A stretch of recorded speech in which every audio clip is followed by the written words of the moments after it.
Tidak main-main loh.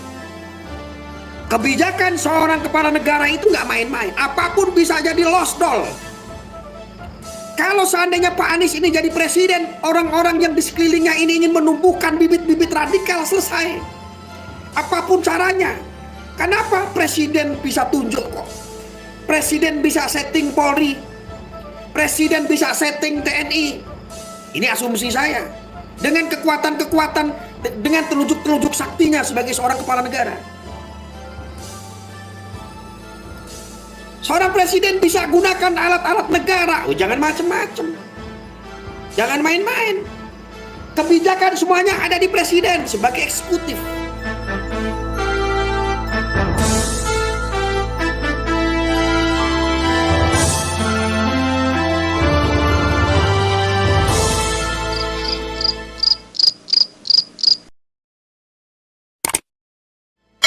Mohon maaf. Kalau sebutan kadrun dengan cebong, ya, karena notabene kadrun itu istilah dulu yang digunakan di pilpres waktu itu, pilgub waktu itu juga ada. Ini memang sudah selesai sih, antara kadrun dengan cebong sudah selesai, karena juga satu habitat sekarang antara kadrun dengan cebong ini. Kalau seandainya kawin nggak tahu anaknya jadi apa. Saya nggak bisa nebak masalah itu. Tetapi artinya begini, bagaimana bisa gitu loh, seorang Anies yang memang masa lalu ini ada, masyarakat tidak akan pernah lupa, rakyat Indonesia nggak lupa bahwa Anies ini, mungkin Pak Aniesnya itu baik, bagus ya, mungkin bagus lah ya, walaupun pecatan Pak Jokowi, minimal bagi orang yang mengidolakan bagus lah ya, bagus-bagus aja. Akan tetapi coba kita mikir ya, bagaimana bisa kalau seandainya nanti Pak Anies ini menjadi presiden dan beliau dikerumungi, dikelilingi oleh orang-orang yang berpaham ekstremisme, kelompok-kelompok radikal, kelompok-kelompok intoleran. Bagaimana bisa? Jujur ini tidak terlalu aman. Tidak terlalu aman apa untuk kerukunan umat beragama. Salah satunya itu. Kenapa? Anda boleh lihat di mana-mana ketika live streaming, debat-debat, apologet dan lain sebagainya. Kelompok-kelompok ini pendukungnya Anies. Tetapi ketika mereka berdiskusi tentang apapun yang memang orang-orang pendukung yang mengaku agama Muslim ini, dia tahu bahwa agamanya dia bukan Muslim, dia non-Muslim, ini sudah menganggap seperti musuh. Rasis loh. Bagaimana bisa? Ini nggak balance gitu. Pak Anies bisa jadi bagus gitu loh, tetapi Pak Anies dikelilingi oleh orang-orang yang intoleran. Ini bahaya.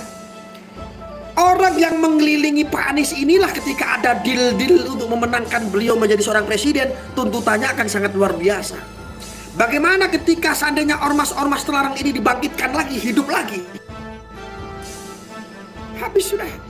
Pak, Ibu, tidak main-main loh. Kebijakan seorang kepala negara itu nggak main-main. Apapun bisa jadi lost doll. Kalau seandainya Pak Anies ini jadi presiden, orang-orang yang di sekelilingnya ini ingin menumbuhkan bibit-bibit radikal, selesai. Apapun caranya. Kenapa presiden bisa tunjuk kok? Presiden bisa setting Polri. Presiden bisa setting TNI. Ini asumsi saya. Dengan kekuatan-kekuatan, dengan telunjuk-telunjuk saktinya sebagai seorang kepala negara. Seorang presiden bisa gunakan alat-alat negara. Oh, jangan macem-macem. Jangan main-main. Kebijakan semuanya ada di presiden sebagai eksekutif. Sebagai seorang eksekutor.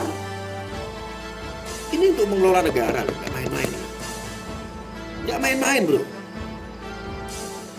Anda boleh nggak sepakat dengan saya, nggak apa-apa. Kita tetap jaga persatuan, tetapi kami tujuannya di sini untuk meluruskan, untuk merasionalisasikan. Yuk kita menjadi pemilih yang cerdas. Menjadi pemilih yang cerdas. Kenapa? Ini tuh mengelola bangsa negara kita. Jangan sampai kita salah pilih. Saya sendiri juga sama berpikir, hitung-hitung. Oh, kalau Pak Prabowo begini. Oh, kalau Pak Anies begini. Saya cari kelebihan dan kekurangannya. Ah, itu Anies. Hati-hati, bahaya sekali. Ini asumsi saya. Ini asumsi saya. Saya harus sampaikan, publik harus mendengar kekhawatiran kami. Loh, ini kekhawatiran saya sampaikan di sini sebagai bentuk balance demokrasi. Ini negara demokrasi kan, saya boleh kan ngomong kayak begini? Gitu loh.